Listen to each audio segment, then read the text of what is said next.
Unajua, unaweza ukawa hauna changamoto yote, lakini namna unavyojichukulia, yani namna unavyoona wenzio wanabeba ujauzito, namna unavyojichukia wewe mwenyewe kutoka ndani. Imagine unajichukia tu kwa sababu eti haufanikiwi kubeba ujauzito, na mbaya zaidi kwa wengi huwa wameshajitengenezea kwamba kubeba ujauzito ni kwa ajili ya mtu fulani. Yani ni special tu kwa ajili ya wanawake fulani.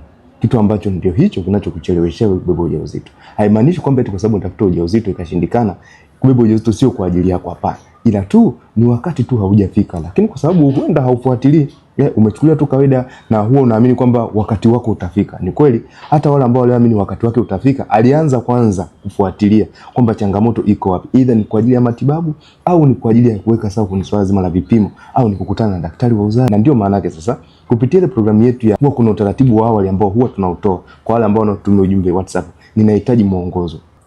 Nipo na katika safari ya kuita mama. Kama ndo mara kwanza unakutana na account hii, hakikisha umefollow, share video hii.